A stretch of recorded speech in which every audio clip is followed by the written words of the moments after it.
Brian, it's coming up to your first year actually with Reading Football Club, a couple of months away, and it's really good to have this chance to kind of sit down one-on-one with you and talk to you and catch up. And well, first let's have a little think about your career before joining Reading.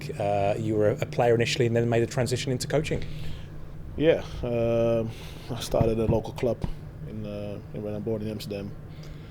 Went to several academies, started playing professional football at a lot of clubs. Last club was in Greece, came back in Holland and stopped. And I was really realistic, couldn't play at the top level anymore. So I did a course and build a new career at coaching. I started with the Dutch FA.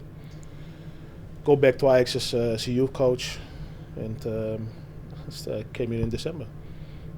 And this transition to kind of an off-the-pitch role, is that something it was a very different role than most players would even go down, even ex-players who stay in the game, often them they stay in coaching, but your role here as a technical director is quite different.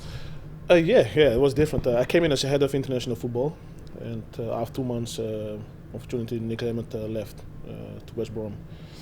And then the board came to me and asked if I wanted to do the job, and I said yeah, and I settled in now. Yeah, different.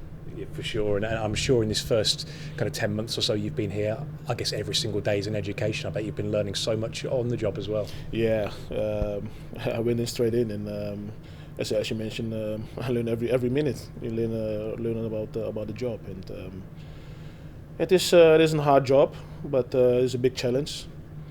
And as I mentioned before, I settle in, and it's good to be here. And tell us a little bit about what your role as technical director actually entails, because some fans might not know what it is that you do day to day. My job is everything on the football side, so the recruitment, buying, selling players, the academy together with the academy manager, Lee Heron at the moment, Nigel Howe, the owner, but everything on the football side. So it's a lot to manage. And certainly recruitment, as you mentioned, is such an important aspect of football. I suppose one of the biggest arrivals since your time here was actually our manager, Stam, someone you knew from your time at Ajax. Yeah. He was top of your list to bring here. That was a huge coup when we got it, and remains a really huge name in football.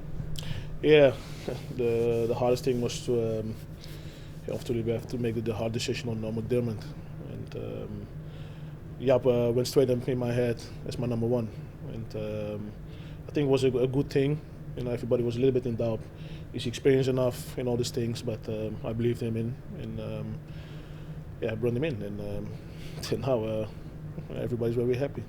What kind of things do you and the kind of team here at Reading, how do you convince somebody of Jaap Stam's stature that this is a good fit, and how do you go about identifying him as a good fit for Reading? A clear plan. He's the same type of person as I am, ambitious, creative, flexible, and his plan, my plan suits, and we went in, and I think that was the main thing for him. Hungry, ambitious. At a club like Reading in particular, those things are really important. You mentioned the word creativity there as well, which is a huge aspect in a club like Reading, because we're not the kind of club that can just buy the title, if that makes sense. No. I mentioned, I think a couple of months ago when I came in, and one of the journalists asked me about the financial thing, and I say I'm not worried, because I think Reading have a very good academy, with good people in the academy, good players in the academy, and I don't believe money guarantees you success. So you need to be creative, and Jaap is creative as well. Everyone in the club is creative. So the thing is, it is a long-term project, and sometimes it is with you have to fail sometimes, but you learn. And I think till now the plan is working. It's still early in the season, but we want to build a foundation, and I'm happy with it. As well as bringing in the manager Jaap Stam, we've brought in quite a number of players this summer. We've had some real success stories so far. John Swift, Liam Moore, Joey Vandenberg, all real sort of cult heroes already, performing really well on the field, amongst others. and that shows really that if you're creative and you're forward thinking, and that you don't have to break the bank to get quality players. No, not even. Again, I want to have hungry players, young players, who has a value for the club as well. And I think, because if you look at other clubs, they have bigger budgets than what we have. But that doesn't mean that we need to sell every player. But you need to have hungry players. And Reading is a very good club. We always have young players going to big clubs. And if you look at John Swift, if you look at Joey van den Berg, Liam Moore, all young, hungry players. So, and other players as well. Callum Harriott, I can call a lot of players, but all young, hungry players, and they fit in. And what's the process when it comes to recruitment in terms of? I suppose it's a collaborative decision. A lot of people sit around that table and come to decisions together and make sure that it's the right fit for Jaap's team. The thing is, we have a football committee. There's the gaffer with the assistant manager.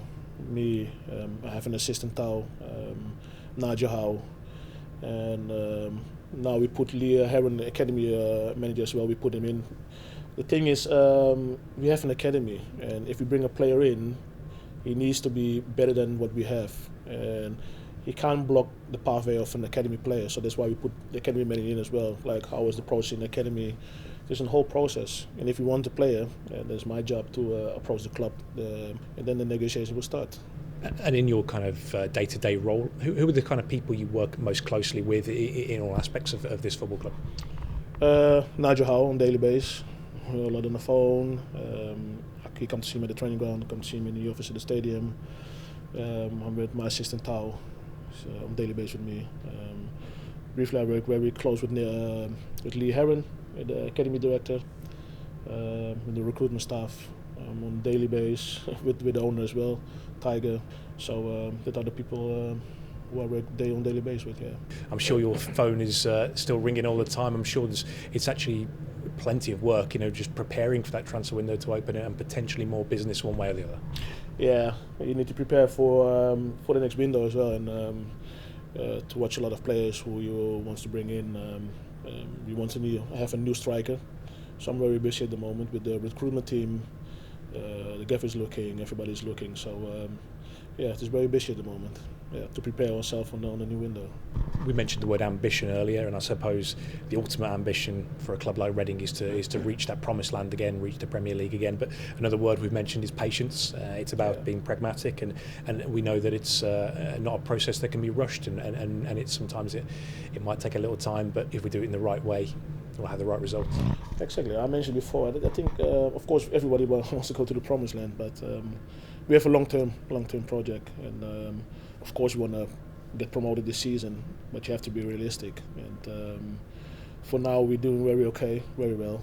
But I hope between now and in 3 years we are back in the Premier League. And actually, yourself, the manager, supporters, everyone wants the same thing. It's a little bit extra all the time. It is. Put more fire in it, but no, just to be fair, if I'm in the stands upstairs and watch the game, I'm very proud and happy, and even when the fans, go behind the team, give me a good feeling. So compliments to the fans.